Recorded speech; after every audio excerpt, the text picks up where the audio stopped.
آج ہمارا دوسرا سیشن ہے۔ کل ہم نے جو بات کر لی تھی لینگویج کے بارے میں، آج کا ہمارا ٹاپک جو ہے وہ اسٹرکچر آف دی قرآن کے حوالے سے ہوگا کہ پورے قرآن مجید کی جو کتاب ہے اس کا اسٹرکچر کیا ہے۔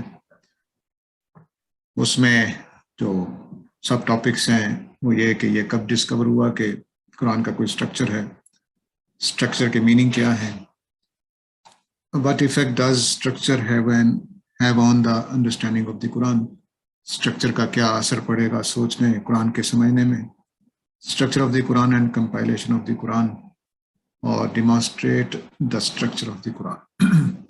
یہ کچھ اس کے سب ٹاپکس ہیں۔ تو جو پہلا ٹاپک ہے اس کو ہم اینڈ پر لے جائیں گے، ترتیب تھوڑی سی میں چینج کروں گا، باقی انشاءاللہ ترتیب سے چلتے ہیں۔ First we'll discuss the following: what is meant by the structure of the Quran, demonstration of the structure of the Quran، اور compilation اس کی جو بھی ہے۔ میری نظر میں قرآن مجید کے جو اسٹرکچر ہے وہ دو لیول کا ہے، ایک میکرو اسٹرکچر ہے اور ایک مائکرو اسٹرکچر ہے۔ میکرو کا مطلب ہے کہ ہم کتاب قرآن کو ایز اے بک دیکھیں اور پھر اس کے کوئی چیپٹرز ہیں، کچھ سیکشنز ہیں اس کو ہم دیکھیں۔ اور جو مائکرو اسٹرکچر ہے اس میں ہم صورتوں پر بات کریں گے کہ صورتوں کی نیچر کیا ہے، یعنی سورہ فاتحہ، البقرہ اور اس طرح ان کے اندر کوئی پیراگرافس ہیں، ان کے اندر کوئی سیکشنز ہیں اور ان کی کوئی میجر یا مائنر تھیمز ہیں، ٹھیک ہے، یہ ہم دیکھیں گے۔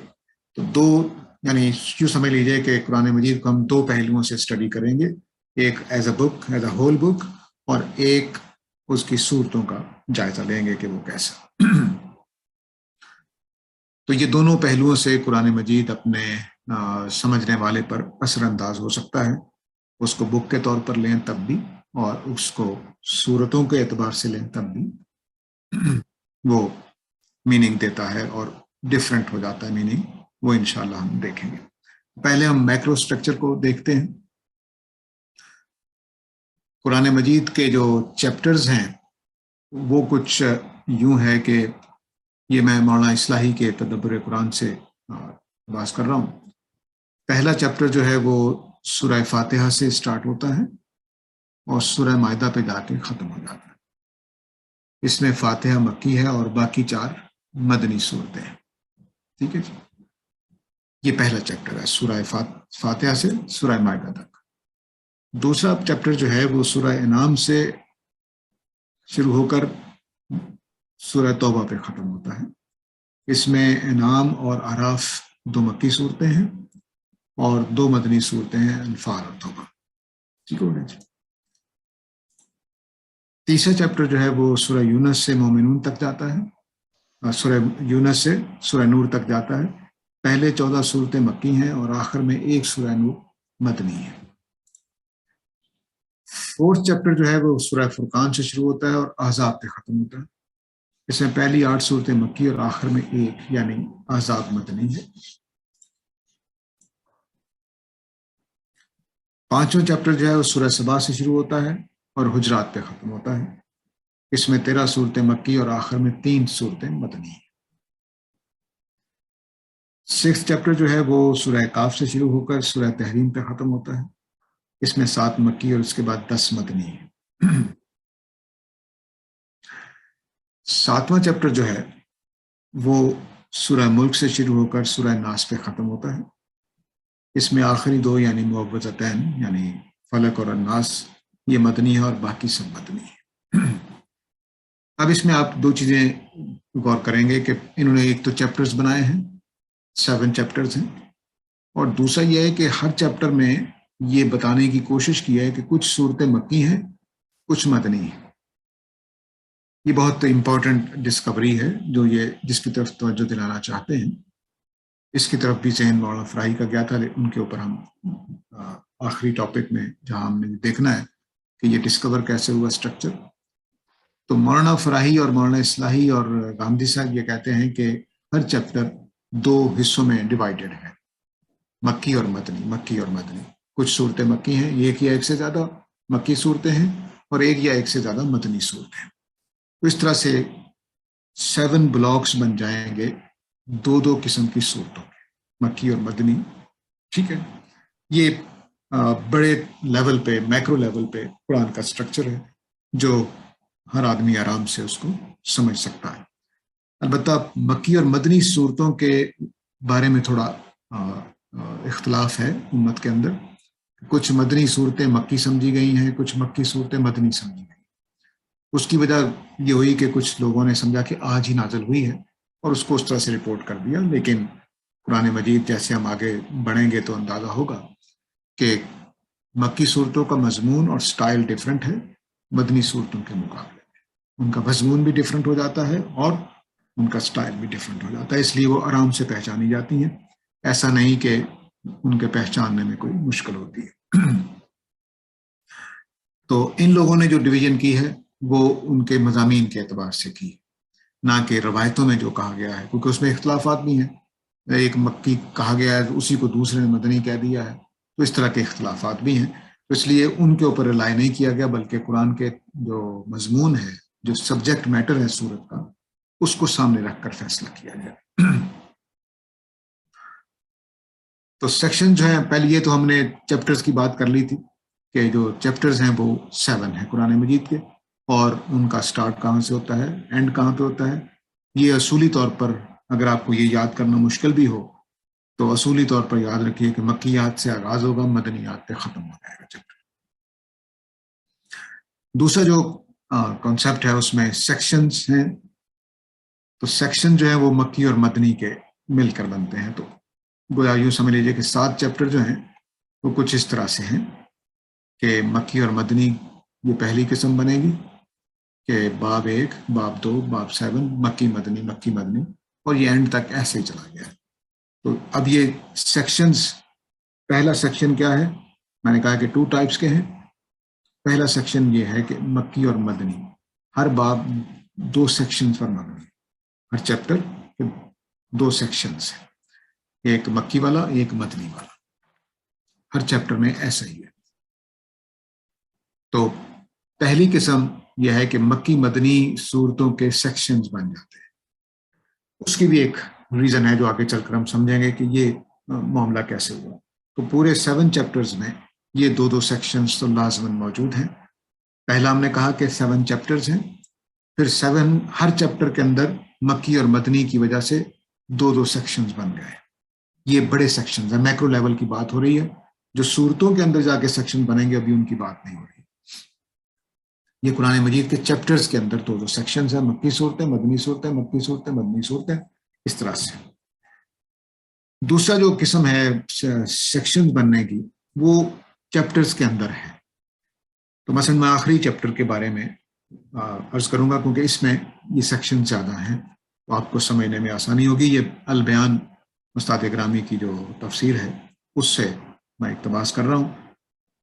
تو آخری چیپٹر میں پہلا جو سیکشن ہے وہ مرحلہ انذار کا ہے. یہ سورہ ملک سے لے کر سورہ الجن تک چلا گیا ہے. یہ پہلا سیکشن ہے آخری چیپٹر کا. ٹھیک ہو گیا. دوسرا جو ہے مرحلہ انذار عام. یہ مرحلہ انذار ہے خاص لوگوں کے ساتھ، فیملی، ارد گرد کے قریبی لوگ، ان کے ساتھ. انذار عام کا مطلب ہے کیا؟ پورے عرب کو مخاطب کر لیا گیا، قریش کو. تو یہ سورہ مزمل سے لے کر علم نشرح تک چلا گیا ہے. یہ دوسرا سیکشن ہو گیا آخری چیپٹر کا. اس کے بعد تیسرا سیکشن جو ہے اس چیپٹر کا وہ اتمام حجت کا مرحلہ ہے. یہ سورہ 3 سے سورہ قریش تک چلا گیا. اور پھر برات کا، یعنی اپنے آپ کو بری قرار دینے کا کہ اب تمہاری میرے اوپر ذمہ داری نہیں ہے، میرے تمہارے اوپر ذمہ داری نہیں ہے، آسمان سے فیصلہ آ جائے گا. تو یہ سورہ المعون سے لے کر اخلاص تک چلا گیا. ٹھیک ہے. آخر پہ خاتمہ ہے، لکھنا رہ گیا. اس کے بعد آخر پہ خاتمہ ہے جس میں دونوں صورتیں معوذتین ہیں. ٹھیک ہے. تو یہاں پر خاتمہ معوذتین، اس خاتمے کو استاد نے پورے قرآن کا خاتمہ قرار دیا ہے، اس لیے اس چیپٹر کے اندر انہوں نے ذکر نہیں کیا اس کا. جیسے سورہ فاتحہ پورے قرآن کی اوپننگ ہے، اسی طرح معوذتین پورے قرآن کا اختتام ہے گویا، اس لیے اس چیپٹر کے اندر انہوں نے ذکر نہیں کیا، حالانکہ وہ اس چیپٹر کا حصہ ہیں۔ تو اب یہ دو قسم کے سیکشنز ہو گئے، 7 چیپٹرز ہیں، ہر چیپٹر لازمی طور پر 2 سیکشنز پر مشتمل ہے، ایک مکی صورتوں کا، ایک مدنی صورتوں کا۔ پھر ہر چیپٹر کے اندر کچھ مزید سب ڈویژنز ہیں جو ٹاپک کے اعتبار سے، سبجیکٹ میٹر کے اعتبار سے ہوتی ہیں۔ تو ایک میں نے آخری چیپٹر کا آپ کے سامنے مثال رکھی ہے تاکہ ایک کانسیپٹ آپ پر واضح ہو جائے۔ یہ مرحلوں کے اعتبار سے ہے، بعض اوقات کسی دوسرے پہلو سے ہو جاتا ہے، لیکن اس چیپٹر میں مرحلے زیادہ نظر آ رہے ہیں، اس لیے اس اعتبار سے اس کی ڈویژن ہو گئی ہے۔ مرحلے میں کوئی نہ کوئی مرحلہ کسی نہ کسی چیپٹر میں 1 یا 2 لازمن ہوتے ہیں، ضروری نہیں کہ مثلا پہلا جو گروپ ہے اس میں سورہ توبہ مرحلہ برات ہے، تو وہ آپ آرام سے پڑھ کے سمجھ سکتے ہیں کہ واقعی معاملہ صاف کر دیا گیا، اتمام حجت کے بعد فیصلے کر دیے گئے ہیں۔ تو یہ آپ کو ہر چیپٹر میں ان مراحل میں سے کوئی نہ کوئی مرحلہ 1 یا 2 یا 3 نظر آئیں گے، لیکن سب سے زیادہ مراحل ہمیں آخری چیپٹر میں نظر آتے ہیں، اس لیے میں نے اس کو آپ کے سامنے رکھا۔ تو اب میکرو لیول پہ قرآن مجید کی ہم نے 3 چیزیں سمجھ لی ہیں، ایک چیپٹرز ہیں 7، دوسرا مکی اور مدنی صورتوں کے سیکشنز ہیں، اور تیسرے بات جو ہم نے سمجھی ہے وہ یہ کہ سبجیکٹ کے اعتبار سے جو مرحلے ہیں نبی صلی اللہ علیہ وسلم کی دعوت کے، ان کے اعتبار سے ایک ڈویژن ہوئی ہے، ان کو بھی ہم سیکشنز کہہ سکتے ہیں۔ یہ ڈویژن جو ہے آخری چیپٹر کی، یہ مولانا اصلاحی اور مولانا فراہی کے یہاں نہیں ملتی، یہ استاد گرامی غامدی صاحب کے یہاں ملتی۔ اب ایک اور چیز جو میکرو سٹرکچر ہی میں سمجھنی چاہیے وہ یہ ہے کہ صورتوں کے پیئرز ہیں، کہ 2 صورتیں کر کے، 2 صورتوں کے پیئرز کر کے قرآن مجید نے اپنے مضمون کو بنایا ہے۔ اس کو مولانا اصلاحی کے ہاں میں بیان کروں گا کیونکہ انہوں نے اس کو بڑی تفصیل سے بیان کیا ہے۔ ہر سورہ زوج ہے، یعنی جوڑا ہے، یعنی ہر سورہ اپنا ایک جوڑا اور مسئلہ بھی رکھتی ہے، اور ان دونوں میں اسی طرح کی مناسبت ہے جس طرح کی مناسبت زوجین میں ہوتی ہے، یعنی میاں بیوی میں یا کسی بھی جوڑے میں، زمین آسمان ہے مثلا، سورج اور چاند ہے مثلا، تو اس طرح کی مناسبتیں ان کے اندر ہوتی ہیں، یعنی جو ایک میں خلا ہوتا ہے دوسری اس خلا کو بھرتی ہے۔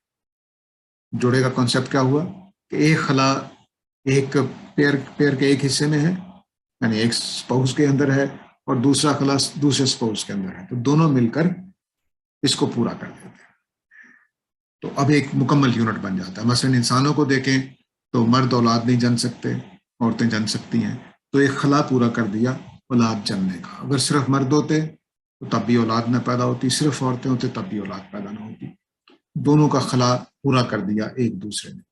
اسی طرح عورت کے اندر محبت، یگانگت اور جوڑ کے رکھنا یہ زیادہ جذبہ ہوتا ہے، مرد میں کم ہوتا ہے، اس کے ہاں کام کرنے کا اس طرح۔ تو اس طرح سے جو خلا ہیں، جو ہینڈی کیپس ہیں، وہ دوسرے کے ذریعے سے پورے ہو جاتے ہیں۔ ایسا ہی قرآن مجید کے صورتوں کے اندر ہے، ایک میں وہ آگے مولانا اصلاحی خود ہی بیان کرتے ہیں، بعض صورتیں ایسی بھی ہیں جن کی حیثیت ضمنی سورہ کی، یعنی پیئرز تو ہیں لیکن کچھ صورتیں ایسی ہیں جو اپینڈکس کی طرح سے آ گئی، وہ اصل سورہ کا پیئر نہیں بنتی، یعنی وہ کسی سورہ کے مستقل مسئلہ کی حیثیت نہیں رکھتی، مستقل جوڑے کی حیثیت نہیں رکھتی، بلکہ اپنے ما سبق، اپنے پہلے کی کسی ایک اہم پہلو کی وضاحت کے طور پر نازل کی، کہ اس میں کوئی چیز رہ گئی تھی تو دوسری سورہ میں، مثلا سورہ حجرات ہے، اس کی ایک مثال سورہ حجرات ہے جو اپنی سابق سورہ کی ایک آیت کی توضیح کی حیثیت رکھتی ہے، تفسیر میں اس کی وضاحت آئے گی مولانا کے مطابق۔ تو سورہ حجرات میں جو باتیں ہیں وہ پچھلی سورہ کی ایک آیت کی وضاحت میں آ گئی ہے، یہ ضمنی سورہ کی مثال ہے، پیئر کی مثال نہیں ہے، ٹھیک ہے۔ اس کے بعد کہتے ہیں جس طرح ہر سورہ کا ایک خاص عمود ہوتا ہے، عمود پلر کو کہتے ہیں، پلر کا مطلب ہے کہ جیسے ہم نے کل بھی دیکھے تھے پلر ایک بلڈنگ کے، تو پلر کے ساتھ یہ مثلا ایک پلر ہے، اس کے گرد باتیں گھومتی رہتی ہیں، اسی کو ثابت کرنے کے لیے، اسی کو واضح کرنے کے لیے، اسی کو منوانے کے لیے کچھ ڈیویشن بھی ہو جاتی ہیں، لیکن تو اس لیے مولانا نے اس کو عمود کا نام دیا کہ پورا کلام اس کے ساتھ جڑا ہوا ہوتا ہے، اور یہ جو بیچ میں ایک جوڑنے والی چیز ہے اس کو انہوں نے عمود قرار دے دیا کہ ایک ورٹیکل پلر ہے جس کے گرد لپٹا ہوا ہے قرآن مجید ہر سورہ کا کلام، تو اسی کی بات کر رہا ہے۔ تو مثلا ہم نے بات شروع کی، فرض کر لیجیے سیاست پر، تو سیاست پہ بات شروع کی تو ہم نے پولیٹیکل سسٹم پہ بات کی، پولیٹیکل سسٹم کے ساتھ کچھ پولیٹیشین زیر بحث آ گئے، کچھ پولیٹیشینز کی غلطیاں زیر بحث آ گئیں، پھر نظام پہ آ گئے، پھر پتہ چلا کہ 2-3 نظام ہیں ان کا ذکر کر دیا، ان کی خامیاں بتائیں۔ تو اس طرح سے بات سیاستی پر ہو رہی ہے، لیکن کبھی پولیٹیکل سسٹم پہ چلی گئی، کبھی کسی پریکٹیکل مسئلے کی طرف چلی گئی، کبھی پولیٹیشین کے اوپر تبصرہ ہو گیا، تو وہ اس طرح سے کلام چلتا رہتا ہے، لیکن عمود اس کو جوڑے رکھتا ہے کہ پولیٹیکل ایشوز زیر بحث ہیں یا پولیٹیکل سسٹم زیر بحث۔ تو اس طرح سے یہ عمود ہوتا ہے جس سے سورہ کے تمام اجزائے کلام وابستہ ہوتے ہیں۔ تو وہ عمود کیا ہے؟ جس سے وابستہ ہوتا ہے۔ تو ایک پلر کے گرد ساری بات، تو جیسے ہم نے ایک پلر کے گرد رسی باندھ دی ہے تو اس کو یوں اس طرح سے کلام جڑا ہوا ہوتا ہے۔ اس طرح ہر گروپ کا بھی ایک عمود ہے۔ اب چونکہ میکرو بات ہو رہی ہے، کہتے ہیں کہ صرف سورہ کا عمود نہیں ہوتا بلکہ ہر چیپٹر کا بھی ایک عمود ہوتا ہے، وہ آگے چل کر ہم اس کو بیان کریں گے۔ اور اس گروپ کی تمام صورتیں اسی جامع عمود کے کسی خاص پہلو کی حامل ہیں، اور اس گروپ کی تمام صورتیں اس جامع عمود کے کسی خاص پہلو کی حامل ہیں۔ تو جیسے میں نے کہا کہ پولیٹیکل سسٹم زیر بحث آ گیا ایک سورہ میں، دوسری سورہ میں پولیٹیشین زیر بحث آ گئے، تیسری سورہ میں پولیٹی زیر بحث آ گئی کہ پولیٹی اسٹیٹ کیا ہوتی ہے وغیرہ وغیرہ۔ تو اس طرح سے ایک سورہ کچھ موضوع پر، لیکن بات اسی عمود پر چل رہی ہوگی جو ایک چیپٹر کا عمود ہے۔ سورت کے اندر پیراگراف اور آیتیں ایک ہی مضمون پہ چل رہی ہوتی ہیں، اور ایک چیپٹر کے اندر تمام صورتیں ایک ہی مضمون کو آگے بڑھا رہی ہوتی ہیں، اور وہ اس مضمون کو عمود کہا ہے۔ مطالب اگرچہ ہر گروپ میں مشترک ہیں، لیکن اس اشتراک کے ساتھ جامع عمود کی چھاپ ہر گروپ پہ نمایاں ہے۔ تو آپ دیکھیں گے کہ مثلا توحید زیر بحث آ رہی ہے، ہر سورہ میں ہے، آخرت ہر سورہ میں کہیں نہ کہیں زیر بحث آ جائے گی، یا شفاعت کا مسئلہ یا اس طرح کی چیزیں۔ تو مضامین وہی ہوں گے، لیکن بڑے عمود کے ساتھ جڑ کر ان کا شیڈ میں فرق پڑ جائے گا، ان کے میننگ میں فرق پڑ جائے گا۔ مثلا ہم پولیٹکس کو عدل کے تحت زیر بحث لے آئیں گے تو عدل کے اعتبار سے پولیٹکس کی جو چیزیں ہیں وہ زیر بحث آ جائیں گی۔ ہم پولیٹیکل سسٹم کے اندر لائیں گے تو وہاں عدل زیر بحث نہیں ہوگا، اب ساری باتوں کا مطلب پولیٹیکل سسٹم کے لحاظ سے ہو جائے گا۔ تو اس طرح سے قرآن مجید میں بھی جب عمود ایک ہوتا ہے تو اس کے گرد یہی آیتیں، یہی مضامین، توحید اور آخرت، یہ مثلا رسول کی دعوت کو یا رسول کی سچائی کو ثابت کرنے کے لیے صورتیں ہوں گی، اس میں توحید بھی اسی پہلو سے آ جائے گی، اور آخرت بھی اسی پہلو سے آ جائے گی، اس میں عدل بھی اسی پہلو سے آ جائے گا، اس میں حق پرستی بھی اسی پہلو سے آ جائے گی۔ تو جو جامع عمود ہے وہ ساری صورتوں کو اکٹھا کرے گا اور سارے مضامین کو اپنے ساتھ چپکا لے گا۔ تو رسول یعنی توحید پر اگر چیپٹر چل رہا ہے تو توحید کے اوپر رسولوں کی گواہی بھی، رسالت بھی وہاں توحید کے لیے زیر بحث آ جائے گی، آخرت بھی توحید کے لیے زیر بحث آ جائے گی، شفاعت کا قانون بھی توحید کے لیے زیر بحث آ جائے گا۔ تو اس طرح سے یہ گروپوں کے اندر معاملہ ہوتا ہے۔ دوسرا پوائنٹ اس میں یہ ہے کہ ہر گروپ میں جو مدنی صورتیں شامل ہیں وہ اپنے گروپ کے مجموعی مزاج سے بالکل ہم آہنگ اور ہم رنگ ہیں۔ ایسا نہیں ہوا کہ مثلا سیاست کا عمود چل رہا تھا تو مکی صورتوں میں تو سیاست تھی لیکن مدنی صورتوں میں سیاست نہیں تھی، نہیں، اسی موضوع کے اعتبار سے مدنی صورتیں اکٹھی کر دی گئی۔ تو یوں سمجھیے کہ ان کا کہنا یہ ہے کہ مکی اور مدنی کا جو اکٹھا کرنے کا اصول ہے وہ یہ کہ اس مجموعی رنگ اور مجموعی مضمون کے اعتبار سے ان کو اکٹھا کیا گیا ہے۔ ان کو اپنے گروپ کی مکی صورتوں سے وہی مناسبت ہے جو مناسبت کسی درخت کی جڑ اور اس کی شاخوں میں ہوتی ہے۔ تو مکی صورتیں ان کے خیال میں جڑ کا کام کرتی ہیں اور مدنی صورتیں پتوں اور شاخوں کا کام کرتی ہیں۔ کچھ اس طرح کا انہوں نے تعلق بیان کرنے کی کوشش کی ہے۔ تو گویا مکی مدنی جو ہم نے پیچھے چیپٹرز کے اندر سیکشن بنائے تھے یہ آپس میں مضمون کا اشتراک رکھتے ہیں۔ ایسا نہیں کہ ان کے مضمون میں فرق آ جاتا ہے، لیکن اس طرح کا تعلق ہے کہ یہ بنیادی باتیں ہوں گی اور یہ تفصیل ہوگی، جیسے انہوں نے کہا کہ یہ جڑ ہے اور یہ پیڑ ہے، ٹھیک ہے؟ تو جڑ اور پیڑ کا جو ریلیشن ہے وہ ان سارے چیپٹرز کے اندر چلتا چلا جاتا ہے۔ تیسری بات یہ کہتے ہیں کہ ہر سورہ زوج زوج ہے، یعنی ہر سورہ اپنا ایک جوڑا، اچھا یہ تو پہلے آ گیا، ہاں یہاں وہ جو کہ صورتوں کے فیچرز آف اسٹرکچر ڈویژن ہے تو اس میں دوبارہ اس کو لے کر آیا ہوں۔ تو یہ ہر سورہ زوج زوج ہے، یعنی ہر سورہ اپنے ایک جوڑا اور مسئلہ بھی رکھتی ہے، اور ان دونوں میں اس طرح کی مناسبت ہے جس طرح کی مناسبت زوجین میں ہوتی ہے، یعنی ایک خلاق اور دوسرے کو پورا کرتا ہے۔ تو یہ 3 پوائنٹ یہاں ہو گئے۔ چوتھا یہ ہے کہ سورہ فاتحہ اس کلیہ سے مستثنا ہے۔ جیسا میں نے بتایا تھا کہ سورہ فاتحہ پورے قرآن کا اوپننگ ہے، تو یہ کہتے ہیں کہ سورہ فاتحہ اس کلیے سے، کس کلیے سے؟ کہ وہ صورتوں کے ساتھ مل کر جوڑا بنا ہے۔ جیسا سورہ حجرات بتایا تھا انہوں نے کہ وہ جوڑا نہیں ہے بلکہ ضمنی ہے، اسی طرح سورہ فاتحہ کی بھی ایک خاص پوزیشن ہے۔ اس کی وجہ یہ ہے کہ یہ سورت در حقیقت پورے قرآن کے لیے بمنزلہ دیباچہ ہے، یعنی اوپننگ چیپٹر ہے، تمہید ہے۔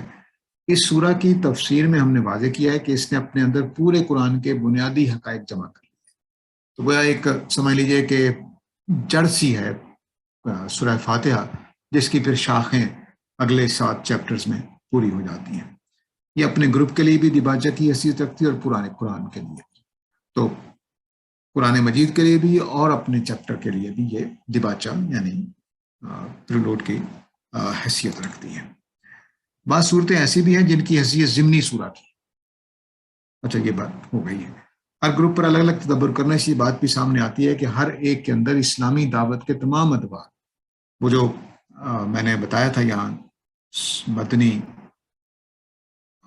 آخری چیپٹر کے بارے میں، یہ جو ادوار ہیں، مرحلہ انذار، مرحلہ انذار عام، مرحلہ اتمام حجت، مرحلہ برات وغیرہ، مولانا کہتے ہیں کہ یہ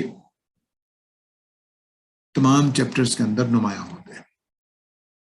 البتہ نمایاں ہونے کا پہلو ہر ایک کے اندر مختلف ہے، نیز ایجاز اور تفصیل کے اعتبار سے انداز الگ الگ ہے، ٹھیک ہے نا؟ کہ جو مراحل تھے دعوت اسلامی کے کہ پہلے مرحلہ عام لوگوں کو، خاص لوگوں سے بات ہو رہی ہے، پھر عام لوگوں سے بات ہو رہی ہے، پھر اتمام حجت ہو رہا ہے وغیرہ وغیرہ۔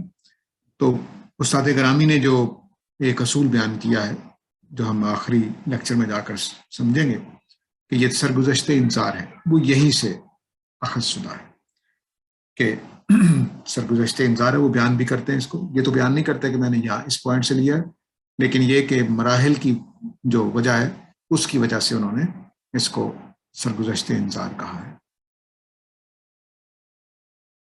تو قرآن مجید کے چیپٹرز کا ایک نمایاں پہلو کہ اس کے اندر مراحل آپ کو نظر آئیں گے۔ ساتویں بات یہ ہے کہ اس ترتیب میں قانون و شریعت کے گروپ کو تمام دوسرے گروپوں پر مقدم کر دیا ہے۔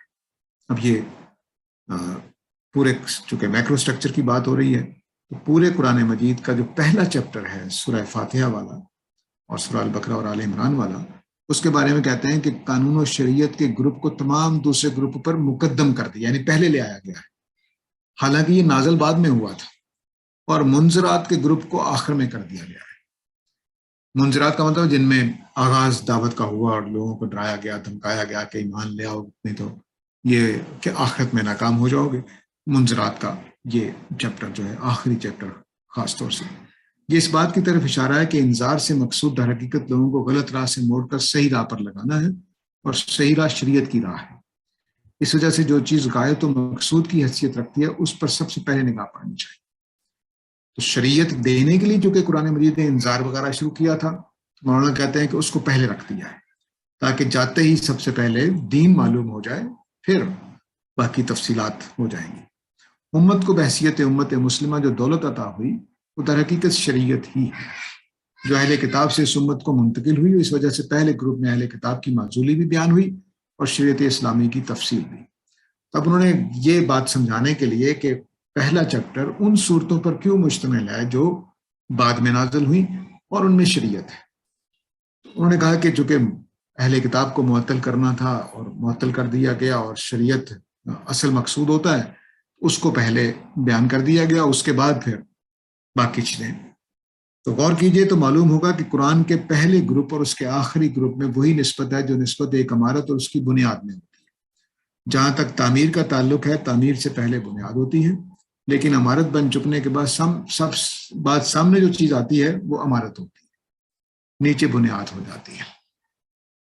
تو جس طرح گھر ہم بناتے ہیں تو کہتے ہیں کہ پہلے بنیاد بنے گی، تو منذرات یعنی آخری چیپٹر جو پہلے نازل ہوا تھا وہ بنیاد میں چلا گیا، اور باقی عمارت سامنے ہمارے کھڑی ہے، بنیادیں دکھائی نہیں دے رہی اور عمارت نظر آ رہی ہے۔ تو کہتے ہیں کہ ان کے خیال میں قرآن مجید کی ترتیب ایک عمارت کی طرح ہے کہ پہلے بنیاد رکھی، پھر اس کا فرش بنایا، پھر اس کے اوپر دیواریں کھڑی کی، پھر اس کی چھت ڈالی۔ تو جو چھت ہے، جو چہرہ ہے اس کا، وہ سب کے سامنے نظر آ رہا ہے، اور باقی چیزیں نیچے چلی گئی ہیں۔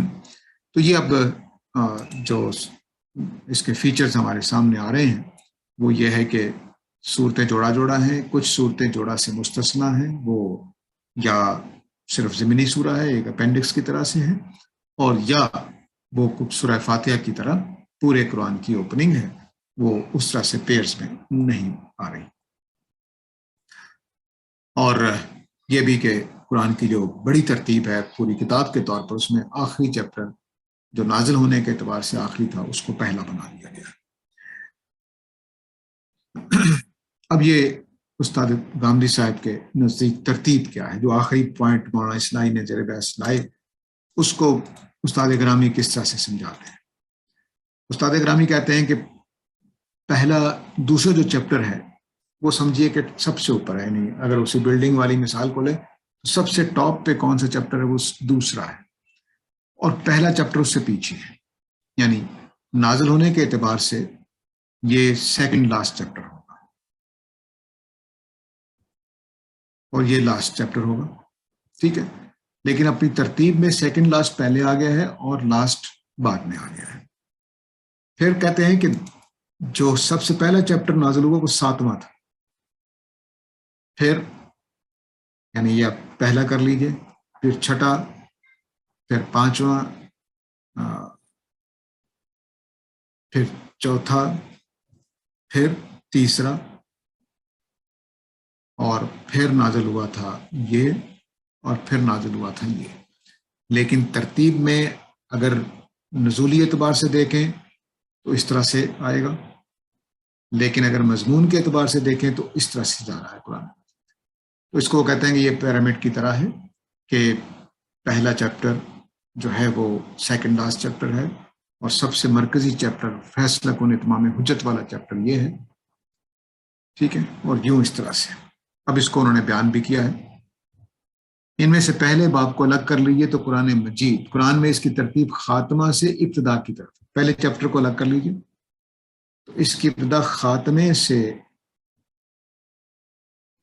اینڈ کی طرف ہے، ترتیب خاتمہ کیا ہے، یہ والا چیپٹر، اور خاتمے سے اس کے بعد چھٹے، پانچویں، چوتھے، اچھا چنانچہ 7واں باب انذار و بشارت ہی پر مکمل ہو جاتا ہے، یہ انذار و بشارت پر مکمل ہو گیا۔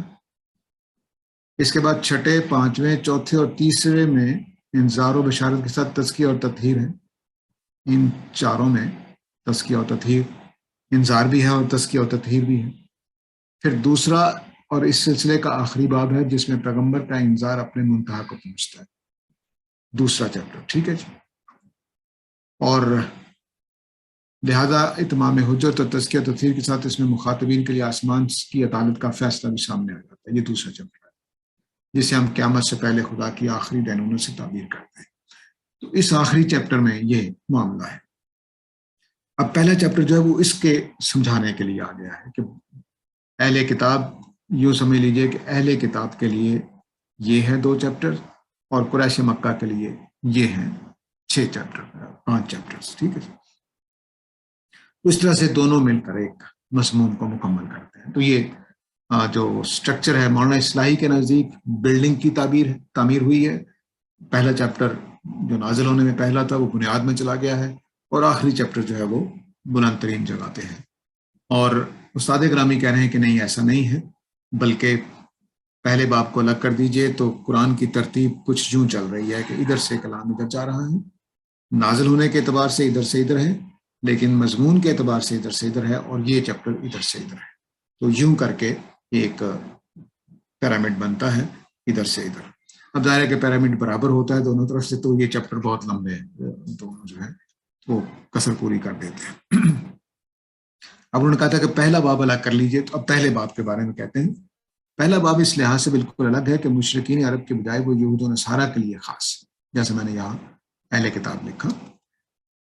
لیکن قرآن کی ابتدا سے دیکھیے تو یہ بھی اتمام حجت و تزکیہ تطہیر کے بعد سورہ توبہ میں دنونت کے مضمون سے بالکل اسی طرح مربوط ہو جاتا ہے جس طرح اوپر کے ابواب، جیسے یہ چیپٹرز بالکل ٹھیک جڑ جاتے ہیں، ایسا ہی یہ چیپٹر بھی بالکل ٹھیک جڑ جاتا ہے۔ اگر خاتمے سے ابدا کی طرف آئیے تو ترتیب سعودی ہے، یعنی ادھر سے آئیں تو چڑھتا ہوا آپ دیکھیں گے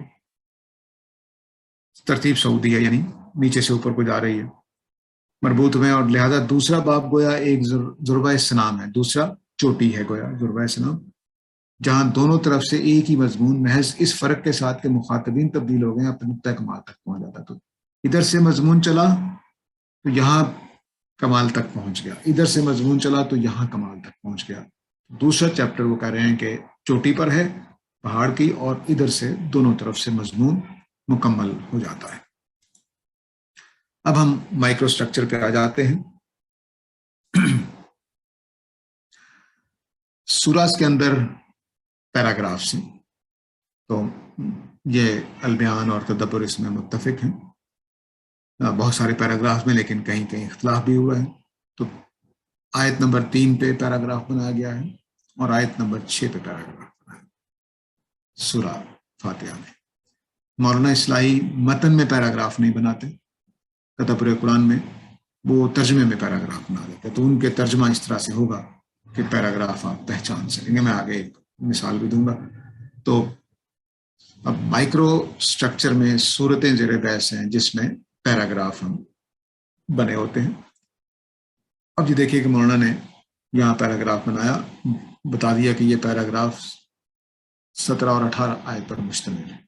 یہ صرف انہوں ترجمے میں ایسا کر دیتے ہیں، یہاں سے یہ پیرا شروع ہوا، یہاں پہ ختم ہوا، تو 2 آیتوں پر پیراگراف بنا، ٹھیک ہے۔ اب صورتوں کے اندر بھی سیکشنز، جس طرح ہم نے قرآن مجید میں سیکشن دیکھے ایسے بک، اس طرح صورتوں کے اندر ایک چھوٹے چیپٹر میں بھی کچھ سیکشنز ہوتے ہیں۔ تو مثلا سورہ البقرہ کے بارے میں مولانا اصلاحی کیا لکھتے ہیں کہ ہمارے نزدیک مضامین کی تقسیم کے لحاظ سے یہ سورہ ایک تمہید، 4 ابواب اور ایک خاتمہ پر مشتمل ہے، یعنی 1 4 اور 1 5 5 اور 1 6 سیکشنز ہیں سورہ البقرہ میں۔ تو اس میں پہلے سیکشن کی انہوں نے کہا کہ آیت نمبر 1 سے لے کر 39 تک پہلا سیکشن، اس اجمال کی تفصیل ہے، یعنی جو میں نے تو تمہید کہاں بتائی انہوں نے، یہ حصہ تمہید ہی ہے۔ تمہید جو ہے وہ 1 آیت سے لے کر 39 تک چلی گئی۔ تو صورتوں کے اندر کیا کیا مسئلہ ہو رہا ہے، پیراگرافز ہیں اور پھر بڑے بڑے سیکشنز بھی ہیں، یعنی کئی پیراگراف مل کر ایک سیکشن بن جائے، ٹھیک ہے۔ اسی طرح بہت ایک تو چیپٹرز ہیں، پھر وہ یعنی تمہید ہے، ابواب ہیں، اور اس طرح کی یہ سٹرکچرز ہیں۔ لیکن اس کے علاوہ ایک اور چیز بھی مولانا اصلاحی کرتے ہیں کہ ان چیپٹرز کے اندر آگے کا مضمون کر کے مولانا اصلاحی جو ہے وہ چھوٹی سیکشن بھی بناتے ہیں، جس میں ہم کہہ سکتے ہیں ذرا بگ شفٹس ہو گئے ہیں، یعنی کئی باتیں، کئی پیراگراف اور کئی فصلیں مل کر ایک مضمون مکمل ہوتا ہے، وہ پھر مولانا اصلاحی اس کو آگے کا مضمون کر کے بیان کرتے ہیں۔ یہ ڈویژن البیان میں موجود نہیں ہے، یہ مولانا اصلاحی ہی نے اس کو لیا ہے، لیکن جو بڑے سیکشنز ہیں، چیپٹرز ہیں، وہ البیان میں موجود ہیں۔ مثلا جو چیپٹرز یا فصل کی جو وہ 4 چیپٹر اور ایک تمہید، البیان میں اس کو اس لائن سے ظاہر کیا جاتا ہے۔ پہلے جو ایڈیشن تھے اس میں سائٹ پہ فصل بھی لکھا ہوتا تھا، اب یہ اگلے ایڈیشن میں نہیں ہے، کم از کم جو میرے پاس ہے، تو یہاں فصل بھی لکھا ہوتا تھا حاشیے میں سائٹ پہ، لیکن اب بس اتنی لائن سے واضح کر دیا گیا ہے کہ یہ جو ہے یہاں پہ ایک سیکشن ختم ہو گیا سورہ البقرہ کا۔ یہ سورہ البقرہ میں جو وہ سیکشن سے چیپٹر وغیرہ، اس میں ایک چیپٹر یہاں پہ تمہید ختم ہو گئی ہے یا اس کا کوئی مضمون ختم ہو گیا، وہ فصل کی نشان کے طور پر ایک لائن لگ جاتی ہے کہ یہاں پر ایک مضمون مکمل ہو گیا۔ تو یہ تھا وہ جو ہم نے دوبارہ ایک نظر ڈال لیجیے تاکہ بات واضح ہو جائے کہ قرآن مجید کے اندر میکروس جو ڈویژن ہے، اسٹرکچر ہے اس کا، اس میں 7 چیپٹرز ہیں. ہر چیپٹر مکی اور مدنی صورتوں کے سیکشن میں ڈیوائیڈڈ ہے. پھر ہر جو چیپٹر ہے اس میں مراحل کے اعتبار سے، دعوت کے مراحل کے اعتبار سے، تبلیغ کے مراحل کے اعتبار سے کچھ ڈویژنز ہیں مضامین کے اعتبار سے. پھر قرآن مجید کی بلڈنگ کے طور پر دیکھا گیا ہے کہ کچھ صورتیں بنیاد میں چلی گئی ہیں اور کچھ صورتیں نمایاں ہو گئی ہیں، اوپر چلی گئی ہیں. اور استاد گرامی نے اس کو پہاڑ کی طرح سے تشبیہ دی ہے یا پیرامڈ کی طرح، کہ 2 طرف سے مضمون چوٹی پر پہنچ کے مکمل ہو رہا ہے. 2 طرف سے، ایک طرف اہل کتاب ہے اور دوسری طرف قریش مکہ ہے. ٹھیک ہو گیا. اس کے بعد مائکرو اسٹرکچر میں ہم آئے تو صورتوں میں صورتیں ایک تقسیم ہے، اس کے اندر پیراگرافس ہیں. پیراگرافس کے اندر کے علاوہ پھر بہت سارے پیراگراف مل کر کوئی تمہید بنا دیں گے، کچھ اس کے اندر صورت کے اندر چیپٹر بنا دیں گے، اور پھر ایک اینڈنگ جو بھی ہوگی کسی سورہ کی وہ آ جائے گی. مولانا اصلاحی کے ہاں آگے کا مضمون کے اعتبار سے کچھ اور بھی ڈویژن ہے، لیکن یہ البیان میں باقی نہیں رہتی. جو پہلی ڈویژن ہے یہ والی، یہ البیان میں بھی موجود ہے. اس کو البیان میں اس طرح سے بیان کیا گیا ہے کہ ایک لائن لگا کر واضح کر دیا جاتا ہے. ٹھیک ہے. اب ہم نظم کے اوپر بات کریں گے جو آج کے ٹاپک میں شامل تھا، کہ ہم انٹرپریٹیشن کے درمیان جب نظم کی بات کرتے ہیں تو اس کا کیا مطلب ہے. یہ بھی ایسا نہیں، اسٹرکچر ہی کے حوالے سے ہے کہ قرآن مجید کا اسٹرکچر یہ ہے کہ بس بہت سارے جملے اکٹھے کر دیے گئے یا باقاعدہ اس کا کوئی کوہیرنٹ مضمون ہوتا ہے. ہر سورہ کا ایک موضوع ہوتا ہے. عمود کا لفظ مولانا اصلاحی نے بھی لیا تھا، مولانا فراہی نے اس کو قائم کیا تھا اس ٹرم کو، لیکن استاد گرامی نے اس کو چھوڑ دیا ہے. انہوں نے ایک موضوع کہا ہے جو ان تمام اجزاء کے لیے ایک رشتہ عبادت کی حیثیت رکھتا ہے، یعنی ساری باتوں کو وہ مضمون جو ہے وہ جوڑ رہا ہوتا ہے. جن سے سورہ میں مضمون کی تالیف ہوتی ہے، یعنی جن سے مل کر سورہ کا مضمون بن رہا ہے، ان کو جوڑنے والا ایک ٹاپک ہوتا ہے جو ان ساری باتوں کو جوڑ دیتا ہے. اسے ہم روح کی طرح سورہ کے پورے وجود میں سرایت کیے ہوئے دیکھتے ہیں. تو وہ ایک روح کی طرح، یا جیسے مولانا فراہی نے کہا کہ پلر کی طرح اس میں ہوتا ہے، تو وہ پوری سورہ میں وہ روح کی طرح ہوتا ہے. اس کے گرد ہی مضمون چل رہا ہوتا ہے، ساری باتیں اسی کے گرد ہو رہی ہوتی ہیں. جیسے ابھی ہم نے سیاست کی بات کی، اس میں کبھی سیاست کے اصول زیر بحث آ جائیں گے، کبھی سسٹم زیر بحث آ جائیں گے، کبھی سیاستدان زیر بحث آ جائیں گے، کبھی اس کے سیاست کے اخلاقی مسائل زیر بحث آ جائیں گے، لیکن سیاست ہی چل رہی ہوگی. اصل مضمون کے ساتھ دوسرا پوائنٹ اس میں استاد نے یہ لکھا ہے کہ اس یہ بھی البیان سے ہے، میزان سے استاد کی کتاب جو ہے نظم قرآن کے حوالے سے جو سیکشن اس میں لکھا ہے. اصل مضمون کے ساتھ سورہ میں بالعموم ایک تمہید بھی ہوتی ہے اور خاتمہ. بالعموم یہ 2 چیزیں اکثر صورتوں میں پائی جاتی ہے، اس لیے بالعموم لکھا ہے. سورہ کے مضمون کو ہم بعض صورتوں میں فصول، وہی جو سیکشن میں نے بتائے، جیسے سورہ البقرہ کا آپ کو یاد ہوگا کہ ایک تمہید ہے، 4 چیپٹر ہیں اور ایک خاتمہ ہے، اس کو فصول کہہ رہے ہیں. اور پیروں میں، اور بعض میں صرف پیروں میں تقسیم کر سکتے ہیں، یعنی بعض صورتوں میں یہ دونوں چیزیں موجود نہیں. ٹھیک ہے. لیکن تمہید اور خاتمہ ہوگا بالعموم، لیکن یہ ضروری نہیں ہے کہ فصلیں ہوں، صرف پیرے ہی رہ جاتے ہیں.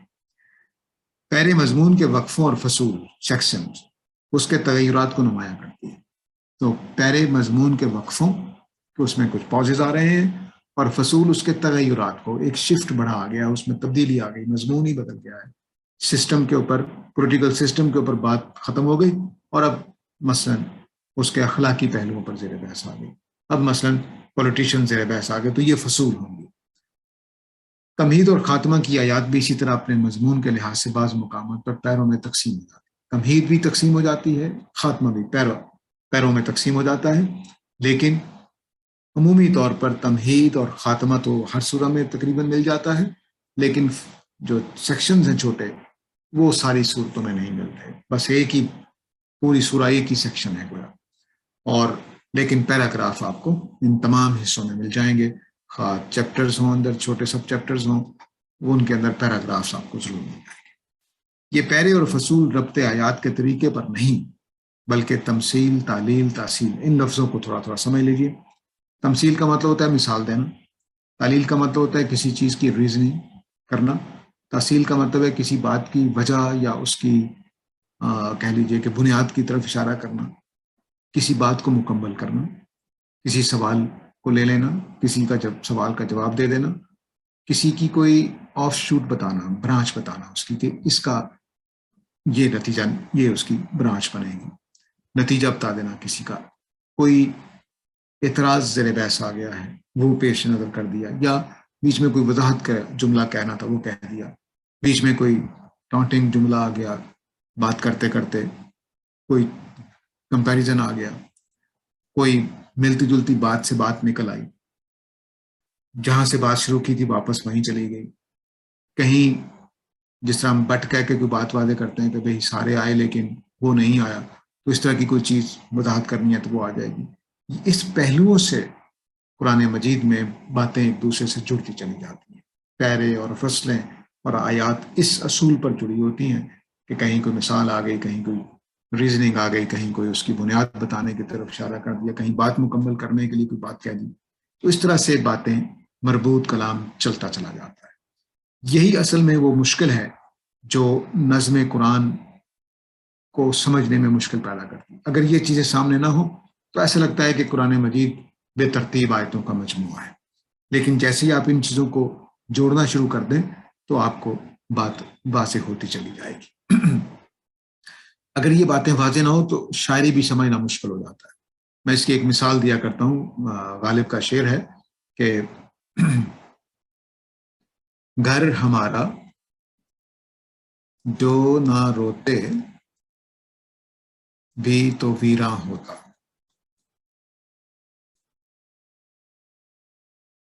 بہر گر بہر نہ ہوتا تو بیاباں ہوتا۔ اب ان دونوں جملوں کے اندر کیا لنک ہے، اگر آپ کو کچھ باتیں معلوم نہیں ہیں تو آپ سمجھ نہیں سکیں گے۔ پہلی بات کا یہ ریزننگ دی گئی ہے،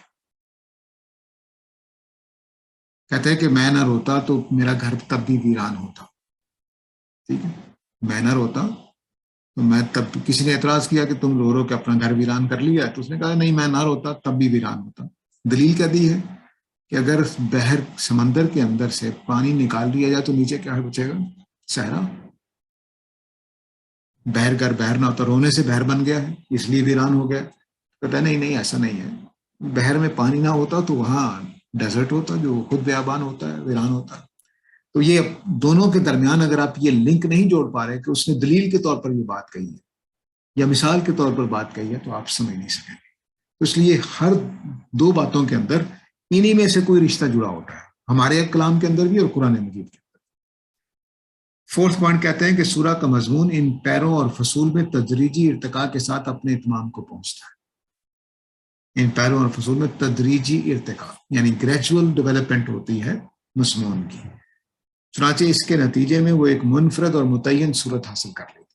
تو اس طرح سے ساری باتیں مل کر گریجول ارتقاء کے بعد ایک پورا مضمون بن جاتا ہے اور ایک منفرد متعین اس کی ایک شکل بن جاتی ہے، اور اپنے وجود میں ایسی وحدت بن جاتی ہے جو ہر لحاظ سے مستقل بذات اور کامل ہوتی ہے۔ چنانچہ آپ ایک سمجھ لیجئے کہ جیسے یہاں کتابیں پڑھی ہوئی ہیں میرے پیچھے آپ کو نظر آ رہی ہوں گی، ہر کتاب اپنی اپنی اپنی جگہ پہ نظر آ رہی ہے کہ یہ حالانکہ ساری کتابیں مل کر ایک کتاب بن رہی، لیکن ہر والیوم الگ الگ نظر آ رہا ہے۔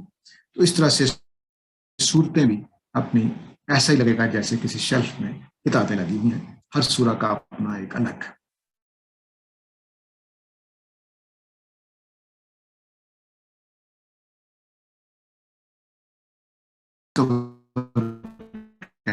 ایسے قرآن کے جو چیپٹر بنے ہیں، جو کچھ بنا ہے۔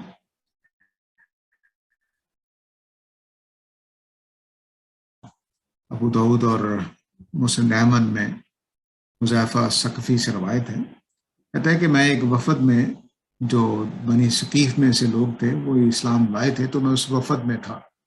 تو نبی کریم صلی اللہ علیہ وسلم شاید باہر نکلنے میں دیر ہو گئی یا کچھ، تو کہتے ہیں کہ آپ نے فرمایا تھا کہ ترا علیہ حزب من القرآن فاردت ان لا اخرج حتى اقضی، تو کہتے ہیں کہ میرے اوپر قرآن کا ایک پورا حزب نازل ہو گیا، تو میں نے پھر یہ نہیں چاہا کہ میں یا پڑھنے لگ گیا یا کچھ بھی، میرے اوپر طاری ہو گیا، میرے اوپر طاری ہو گیا، تو میں چاہا کہ میں پورا کر کے ہی باہر نکلوں، اس وجہ سے میں لیٹ آیا ہوں اس وفد سے ملنے کے لیے جو بنو ثقیف میں سے آیا تھا۔ تو کہتے ہیں کہ میں نے باہر نکلا، نبی صلی اللہ علیہ وسلم سے تو ان کو پوچھنے کی ضرورت نہیں ہوئی، تو لیکن کہتے ہیں کہ میں نے صحابہ سے پوچھا کہ تم یہ حزب وغیرہ کس طرح سے کہتے ہو، قرآن یہ کیا مطلب ہے؟ کہ حزب ہمارے ہاں سپارے کو بھی کہتے ہیں، لیکن فصل یا بڑے سیکشن، بڑا چیپٹر، کچھ اس طرح کہہ لیجیے، حزب ٹکڑے کو کہتے ہیں۔ تو قرآن کے یہ حزب کیسے بناتے ہو؟ تو کہتے ہیں کہ ہم حزب اس طرح سے بناتے ہیں کہ 3 صورتیں، پھر 5 صورتیں، پھر 7 صورتیں، پھر 9 صورتیں، پھر 11 صورتیں، پھر 13 صورتیں، اور پھر حزب المفصل ہے جو کاف سے لے کر خاتمے تک ہے۔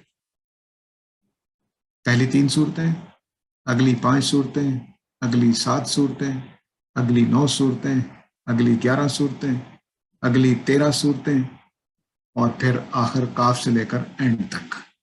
ٹھیک ہے، یہ صحابہ نے اس روایت کے مطابق قرآن کے 7 سیکشن کیے ہیں، 1 2 3 4 5 6 اور 7، صحابہ نے 7 سیکشن کیے ہیں، اور پھر طریقہ کیا اختیار کیے گئے ہیں، پہلے 3 صورتیں، پھر 2 صورتیں، پھر 5 صورتیں، یعنی آپ آسانی کے لیے انہوں نے تا کا عدد رکھا ہے 3 5 7 9 11، تو آپ آرام سے تقسیم کر سکتے ہیں۔ اسی پر ہمارے ہاں قرآن مجید جو ہندوستان پاکستان میں چھپتے ہیں ان کے اوپر منازل لکھا ہوتا ہے، حزب نہیں لکھا ہوتا، تو یہ وہی حزب ہے جو یہ ہمارے ہاں ایک چھپا ہوا قرآن ہے جس کی میں نے تصویر لی ہے۔ تو یہ 7 منازل ہیں، وہی فاتحہ سے، پہلی 4 صورتیں ختم ہو گئی فاتحہ سے نساء تک، یعنی فاتحہ نکال دیجئے، پھر اگلی 3 صورتیں، تو پھر 5ویں صورت سے آپ کا آغاز ہوا، پھر یہ 5ویں صورت سے لے کر آپ کے 9ویں صورت تک چلا جائے گا، 4 صورتیں، 3 اور 5ویں ڈال کے 5 5 3 5 پھر 7 17 تک چلا گیا، پھر آگے، تو اس طرح سے انہوں نے یہ بنا دیا ہے 7 منزلیں۔ یہ پہلی قرآن کی وہ تقسیم ہے جو ہمیں پرانے زمانے میں کم از کم جب حدیثیں کہہ لیجیے کہ مدون ہوئی ہیں اس زمانے میں ہمیں نظر آتا۔ یہ مولانا فرائی کی کتاب دلائل النظام سے ایک صفحے کی تصویر ہے۔ کہتے ہیں کہ الکلام فی نظم السور، صورتوں کے ترتیب دینے میں کیا موضوع بیان کر رہا ہوں میں، اور نظم عمومی بیان کر رہا ہوں، اور یہ فصل بڑی اہمیت والی ہے۔ کہتے ہیں کہ جان لو کہ اللہ تعالیٰ نے کہ اصل قرآن وہ ہے جو مکہ میں نازل ہوا ہے، کہ اللہ نے میری ہدایت کی ہے ہمیں کہ اصل قرآن وہ ہے جو مکہ میں نازل ہوا ہے، اور جو مدینہ میں نازل ہوا ہے وہ اس کے بعد ہے، تو وہ اس کو اس مکہ میں نازل ہونے میں قرآن کے ساتھ درج کر دیا گیا ہے، یعنی مکی قرآن اصل ہے اور مدنی قرآن کو بس اس کے ساتھ اٹیچ کر دیا گیا ہے، نہ کہ وہ اصل میں ہے، جس کے نتیجے میں وہ ایک مفصل ہار کی طرح ہو گیا ہے۔ مفصل ہار جس میں موتی 2 رنگ کے استعمال کیے جائیں، مثلا پہلے 4 سرخ رنگ کے اور پھر ایک سفید رنگ کا، پھر 4 سرخ پھر سفید، اس طرح کر کے، تو اسے مفصل ہار کہتے ہیں کہ جس میں سیکشن بن جائے موتیوں کی۔ جیسے اللہ تعالیٰ نے کہا ہے کہ میں نے قرآن مجید نازل کیا، پہلے محکم آیتیں پھر تفصیلی آیتیں، تو کہتے ہیں کہ یہ جو قرآن مجید ہے وہ دراصل مکی اور مدنی صورتوں یا جو بھی ہے وہ 4 یہ، پھر ایک دوسرا رنگ، پھر 4 وہ، اور اس طرح سے بن گیا ہے۔ تو یہ مفصل ہار کی ایک مثال ہو جائے گی۔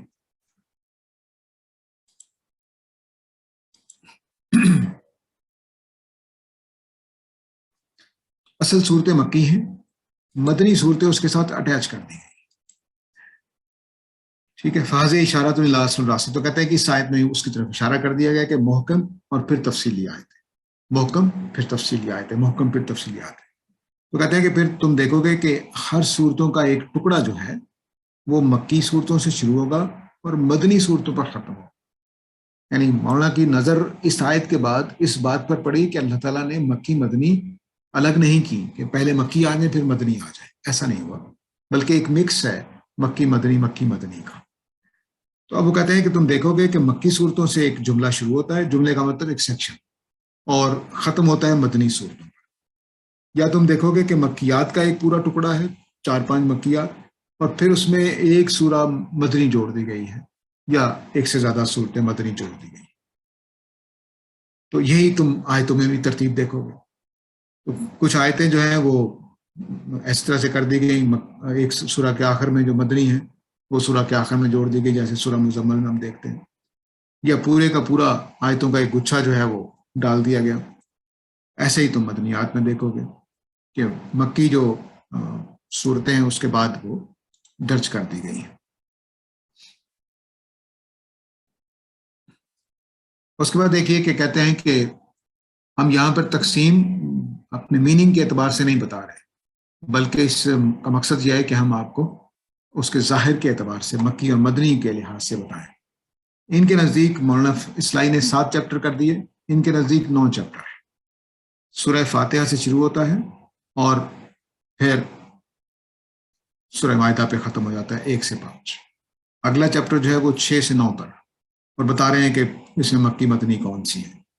اور پھر آپ 10 سے 22 تک، پھر 23 سے 24 تک، پھر 25 سے 30 تک. اب وہ بتا رہے ہیں کہ کتنی مکی ہیں کتنی مدنی ہیں، وہ ساتھ ساتھ بتاتے جا رہے ہیں. تو اس طرح سے مولانا نے جو اب یہ تقسیم انہوں نے کی، جو روایتیں چلی آ رہی تھیں اس میں مکی مدنی کی جو تقسیم تھی اس کے اعتبار سے، کچھ مضمون کے اعتبار سے بھی انہوں نے ملا کر 9 چیپٹر بنائے تھے. تو پہلے کیا تھے؟ 7 چیپٹر تھے جو 3، 5، 7، 9 صورتوں کے ساتھ بنے ہوئے تھے. پھر مولانا فراہی کی نظر اس بات پر گئی کہ قرآن مجید کہہ رہا ہے کہ پہلے میں نے محکم آیتیں اتاری، پھر مفصل آیتیں اتاری، اور پھر انہوں نے دیکھا کہ مکی اور مدنی کی ایک ڈویژن اللہ تعالیٰ نے کی ہے، تو انہوں نے 9 کے اندر اس کو تقسیم کر دی. نظم جو ہے اب اس کو دیکھ لیجئے کہ جو پرانے زمانے میں جو نظم ہے وہ بھی ایک پہلو سے زیر بحث رہا ہے. پرانے زمانے میں ہمیں ہر تفسیر میں تقریباً اس بات کا لحاظ مل جاتا ہے، بعض وقت لفظوں میں بیان کرتے ہیں کہ کانٹیکسٹ جو ہے وہ میننگ میں تبدیلی کر دیتا ہے. تو میں نے 2 مثالیں آپ کے سامنے رکھ رہا ہوں. یہ سورہ فاتحہ کا عالمین ہے اور یہ سورہ البقرہ کا عالمین کا لفظ ہے. ٹھیک ہے. ابن عباس کی تفسیر جو صحابی ہیں ان کی تصویر میں دیکھیے کہ العالمین کا مطلب یہ ہے کہ تمہارے زمانے کے اس سورہ میں، معافی چاہتا ہوں، سورہ البقرہ میں کہہ رہے ہیں کہ جو کچھ زمین والے ہیں، جو کچھ آسمان والے ہیں، وہ سارے ہی عالمین مراد ہیں. جتنے بھی ذی روح ہیں، جتنے بھی زمین کے چہرے پر چلتے ہیں، جن، انس، یہ سارے کے سارے عالمین مراد ہیں. سورہ فاتحہ میں سیاق و سباق کی وجہ سے، کانٹیکسٹ کی وجہ سے وہ کہہ رہے ہیں کہ یہاں عالمین سے مراد ساری دنیا کی مخلوقات. اور سورہ البقرہ میں جا کر یہی صحابی ابن عباس رضی اللہ عنہ کہتے ہیں کہ اس کا مطلب ہے کہ ان کے زمانے کے لوگ. معنی میں فرق کر دیا انہوں نے کانٹیکسٹ کی وجہ سے. تو کانٹیکسٹ کی وجہ سے جو نظم بنتا ہے اس کے سارے لوگ قائل ہیں. ایک علامہ طبری کی بھی مثال دیکھ لیجیے، وہ آپ کو بار بار کہتے ہوئے نظر آئیں گے، ان ظن ہا ہنا یقین. یہاں پر زن جو ہے یہ یقین کے معنی میں ہے. اس طرح آپ کو نظر آئے گا قد قال بعض من ہا ہنا بمعنی الالغاء. یہاں پر جو من ہے وہ الغاء کے معنی میں ہے، گرا دینے کے معنی میں، چھوڑ دینے کے معنی میں. تو معنی لایا ہا ہنا، معنی کے اس آیت کے یہاں معنی یہ ہے، یہاں کہنے کا مطلب ہے اس کانٹیکسٹ میں. تو یہ پرانا نظم جو ہے، وہ پرانا سیاق و سباق والا جو تصور ہے وہ پرانا زمانے سے چلا رہا ہے. صرف نظم کا یہ حصہ جو ہم نے یہاں پر استاد گرامی کی کتاب سے وہ ذرا ڈفرینٹ ہے. بس میری بات مکمل ہو گئی، اب میں سوالات کے لیے حاضر ہوں.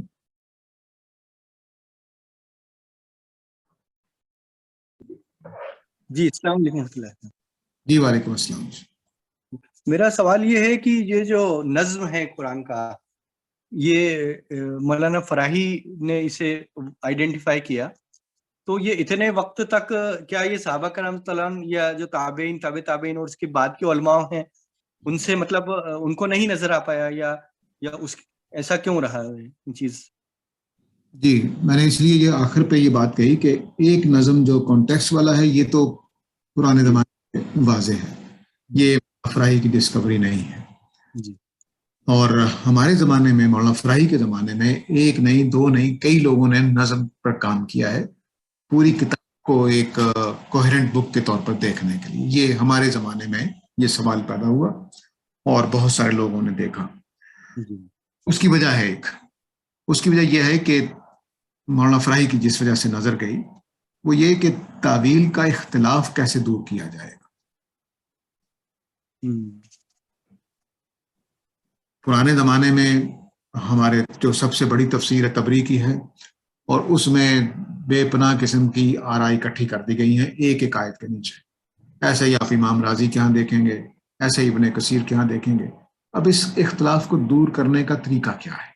کیوں یہ سوال پیدا ہوا کہ امت زوال کا شکار ہو گئی تھی، فرقہ بندی کا شکار تھی. اس کو اتحاد پیدا کرنے کے لیے یہ کئی ملکوں میں یہ سوال پیدا ہوا. تو سب تعویل کے اختلاف کو ختم کرنے کے لیے یہی راستہ ڈھونڈا کہ قرآن مجید کا جو کانٹیکسٹ ہے اس کو زیادہ کبھی دکھایا جائے، اس کو کیا جائے کہ وہ کیا ہے. اس وجہ سے یہ مسئلہ ہوا. پرانے زمانے میں اس کی ضرورت نہیں پڑی کیونکہ امت عروج میں تھی، اس کو کئی طاقتیں اکٹھا کیے ہوئے تھیں، ان کی غلبہ، ان کے اعتماد، سب کچھ کوئی مسئلہ پیدا نہیں کرتا تھا. لیکن اب ہمارے زمانے میں آ کر اس نے ان اختلافات میں مسئلہ پیدا کر دیا. تو اب تعویل کا جو اختلاف ہے کہ اس آیت کے 4 معنی ہیں ایک آیت کے، اب ان 4 میں فیصلہ کیسے کریں؟ تو اس کے لیے سب سے مضبوط چیز سیاق و سباق ہوتا ہے، وہ پرانے زمانے میں چلا آ رہا تھا. اور پھر نظم کا تصور تو چنانچہ آپ سیوطی کے ہاں بھی ملے گا، اور بعد کے بہت سارے لوگوں کے ہاں، باقلانی ہے، بکائی ہے، ان لوگوں کے ہاں بھی نظم کا تصور ملتا ہے. لیکن مولانا اصلاحی، مولانا فراہی اور باقی لوگوں کے درمیان ایک فرق ہے. وہ فرق یہ ہے کہ جو یہ نظم بتاتے ہیں وہ نظم ان کو نام دیا ہے، اور جو پرانے لوگ بتاتے ہیں نظم ایک ہے سیاق و سباق میں جو بھی اس کے علاوہ نظم کی بات کر رہا ہوں، جو پرانے لوگ نظم بتاتے ہیں اس کو صرف مناسبت کہا جا سکتا ہے. تو نظم میں فرق یہ ہے، مناسبت یہ ہے کہ مثلاً سورہ 3 کو دیکھیے تو سورہ 3 میں 2 پھلوں کا ذکر ہو گیا ہے، زیتون، زیتون اور تین، یعنی انجیر اور زیتون، ان دونوں کا ذکر ہوگا. تو پھل کے بعد پھلی کا ذکر ہونا چاہیے، یہ مناسب. اور نظم کیا ہوتا ہے؟ نظم یہ ہوتا ہے کہ نہیں، اس میننگ فل ریلیشن ہے. دیکھیے کہ مولانا فراہی نے 3 و زیتون کو کیسے حل کیا. وہ کہتے مناسبت سے اٹھے، 3 چیزیں وہاں زیر پہ ایسا ہی ہیں، وہ 3 و زیتون و طور سینین. تو کہتے طور سینین مناسبت نہیں رکھتا 2 پھلوں کے ساتھ. انہوں نے تحقیق کی کہ 3 اور زیتون کہیں کسی جگہ کا نام تو نہیں، کیونکہ سین جگہ ہے اور یہ 2 پھل ہیں. تو مناسبت سے اٹھے اور نظم تلاش کر لیے. چنانچہ وہ کہتے ہیں 3 حضرت عیسیٰ کا اور حضرت نوح کا علاقہ ہے جہاں پر اللہ تعالیٰ نے دینونت کی، اور زیتون جو ہے وہ حضرت موسیٰ کا علاقہ ہے. تو طور سینین یہ علاقہ ہے یہ حضرت عیسیٰ، زیتون حضرت نوح، اور یہ طور سینین حضرت موسیٰ. اس طرح سے انہوں نے یہ بتایا کہ 3 کے علاقے کی قسم جہاں پر حضرت عیسیٰ نے دینونت کی، زیتون جہاں حضرت نوح نے دینونت کی. وہ اس لیے کہ آپ کو یاد ہوگا اگر بائبل پڑھی ہے تو جب طوفان ختم ہو گیا، پانی چلا گیا، تو حضرت نوح نے ایک کبوتر کو چھوڑا تو اپنی چونچ میں زیتون کا پتہ لے کر آیا. تو اس سے یہ خیال کیا زیتون کے علاقے میں، اور یہ پہاڑوں کے نام ہیں، عربوں کے ہاں یہ موجود ہے روایت. اور طور سینین وحاذ البلد الامین اور مکہ معظمہ.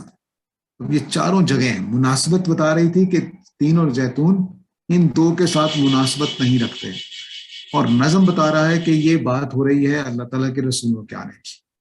اس لیے تین و زیتون و طور سینین یہ تینوں چاروں جگہیں مل کر یہ بتا رہی ہیں کہ اللہ تعالیٰ نے انسانوں کو ہدایت دی، اچھے صورتحال میں ان کو رکھا، لیکن وہ بعد میں بگڑ گئے.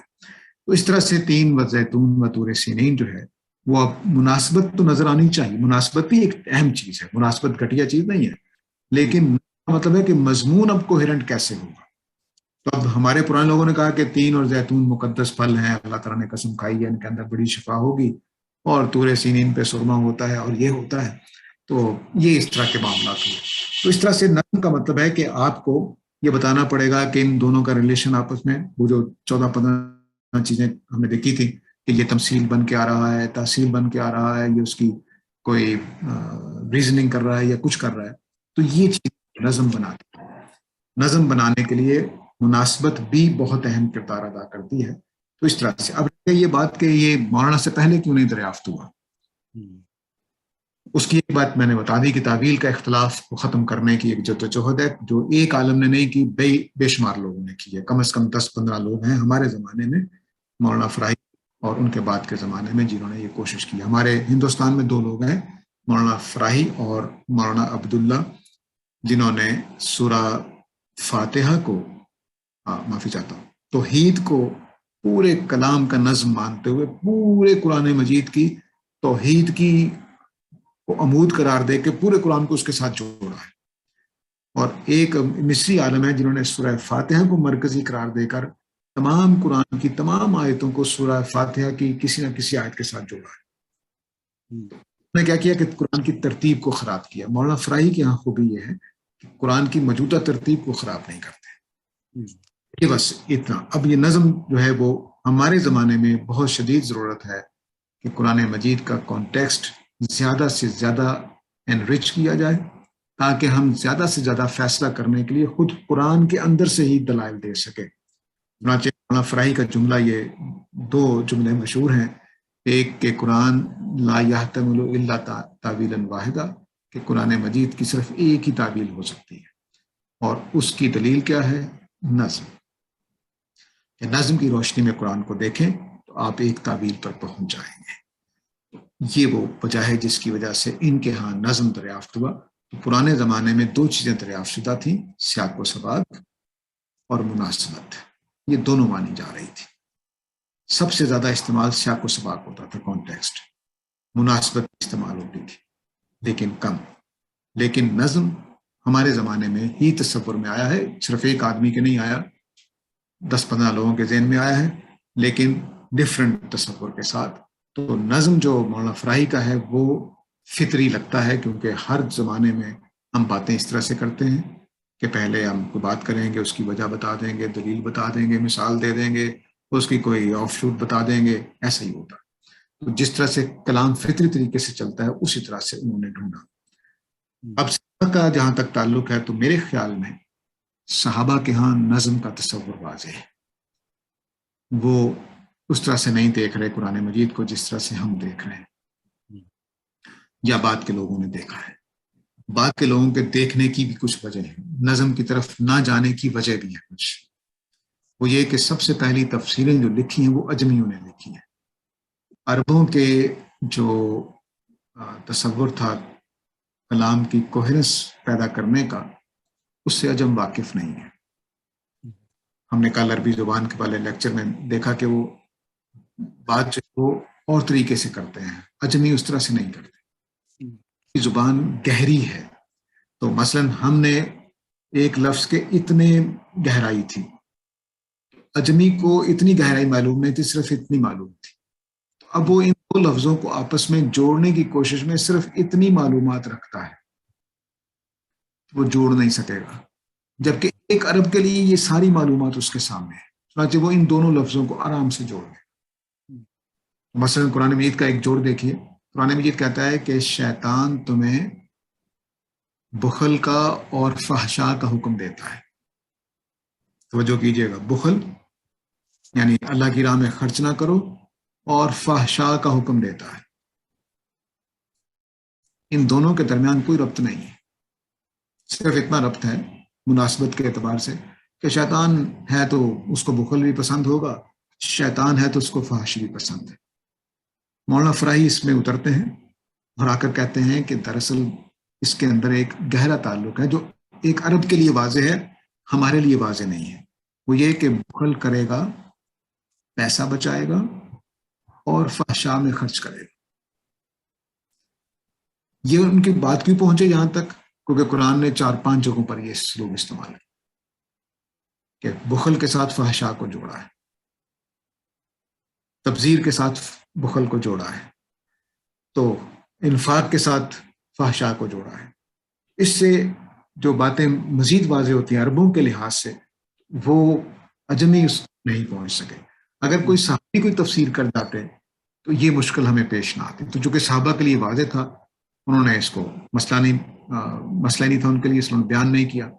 اب ایک صحابی ہیں اصاغر صحابہ میں، یعنی ابھی 9 عمر تھے جب نبی صلی اللہ علیہ وسلم تھے، عبداللہ ابن مسعود کہتے ہیں کہ مجھے سورہ البقرہ کے سمجھنے میں 9 سال لگے. یہ کیا سمجھ رہے تھے وہ؟ ترتیب، نظم. وگرنہ تو عرب ہیں، ان کو عربی بھی آتی ہے، بہت سارے صحابہ موجود ہیں، ان سے پوچھ سکتے کون سی آیت کو کس وقت نازل ہوئی ہے. تو یہ مربوط کیسے ہے؟ تو ایک سورہ البقرہ جس کی 281 آیتیں ہیں، آپ کے لیے زیادہ سے زیادہ 25 پیج بنتے ہوں گے قرآن مجید میں، ان 25 پیج پہ سمجھنے پہ 9 سال لگ جائے. اس کی وجہ یہی تھی کہ وہ نظم سے واقف تھے، وہ ترتیب دے رہے تھے کہ بھئی یہ بحثیں کس طرح سے آگے بڑھی ہیں، کس طرح سے آگے نہیں بڑھی ہیں. میری بات مکمل ہے.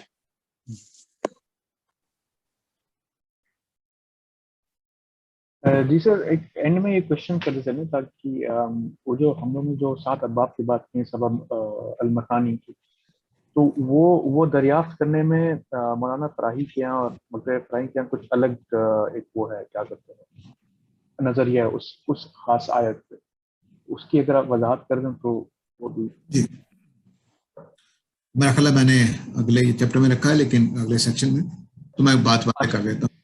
ہاں نہیں، آپ کے سوال کا جواب دے دیتا ہوں میں، کوئی مسئلہ نہیں.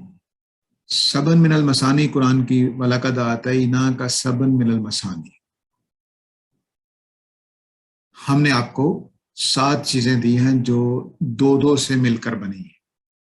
ٹھیک ہے، پرانے لوگ اس کو کہتے ہیں کہ یہ سورہ فاتحہ ہے، اور اس مثانی کا مطلب ہے دہرانا، یعنی بار بار دہرائی جاتی ہے. مثلا نماز میں پڑھتے ہیں تو ہم نے آپ کو سبن من المثانی دیا، یعنی 7 آیتیں دی جو بار بار دہرائی جاتی ہیں. والقرآن المجید، کیونکہ آگے والقرآن المجید بھی ہے، تو ہم نے آپ کو 7 چیزیں دی جو دہرائی جاتی ہیں. والقرآن المجید، پرانے لوگوں نے اس کا عام طور سے اور بھی معنی ہے اس کے، لیکن زیادہ معروف جو تعویل ہے اس کی وہ یہ ہے کہ سورہ الفاتحہ اور قرآن مجید دیا. مثانی میں دہرانے کا مفہوم معلوم نہیں کہ کیسے پیدا ہوگا. دہرانے کا مفہوم، دوہرا کرنے کا مفہوم تو ہوتا ہے، یعنی آپ نے یہ چیز لی اور اس کو دوہرا کر دیا، یہ دوہرا ہو گیا ہاتھ، یہ دوہرا ہو گیا ہے، آپ نے کاغذ کو ایسا کر دیا تو اس کی لیئرز بنا دی، تو یہ تو دوہرا کرنا تو ہوتا ہے. 2 کر کے بھی اس کا مطلب ہوتا ہے کہ 2 کر کے آؤ. قرآن نے اس کو استعمال بھی کیا، مثنی و ثلاثہ، اسی کی جمع ہے. تو چیزیں 2 کر کے آئیں گی یا دوہری ہو کر آئیں گی، یعنی ایک ہی چیز کو فولڈ کر کے دوہرا کر دیا جائے گا، یا 2 چیزیں الگ الگ ملا کر دوہرا کر دیا. تو دوہرا ہونا اس کا مفہوم ہے اصل میں. تو لغوی اعتبار سے پرانے لوگوں کی بات کہ دہرائی جائے گی یہ ایکسیپٹیبل نہیں تھی مولانا اصلاحی کے لیے. مولانا فراہی کا ذہن ادھر نہیں گیا، لیکن مولانا اصلاحی کا ذہن ادھر چلا گیا کہ یہ دوہرے کر کے کرنے کا کیا مطلب.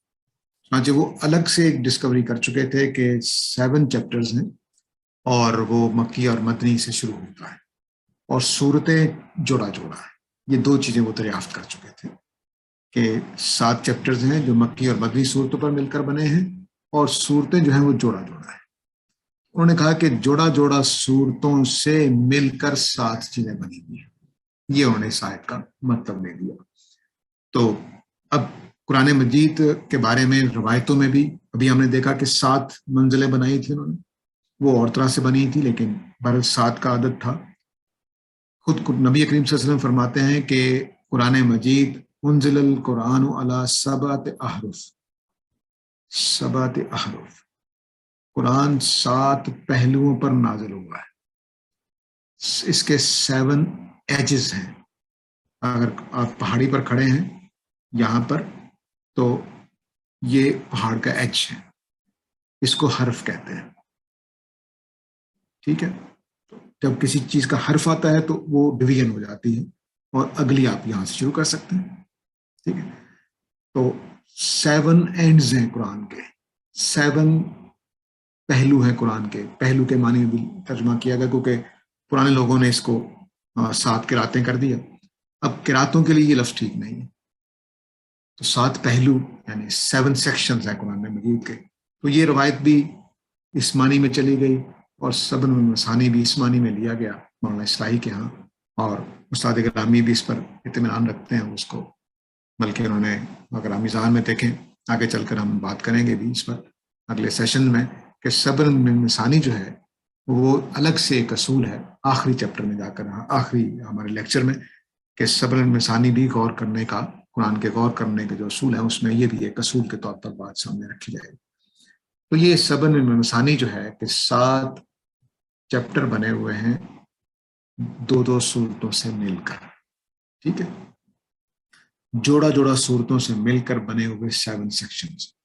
میں اپنی رائے اس میں ذرا مختلف رکھتا ہوں، وہ میں بیان نہیں کر رہا، ابھی جو آپ کا فکر فرائی گامدی صاحب تک جو ہے اس میں اس کے معنی یہی ہے۔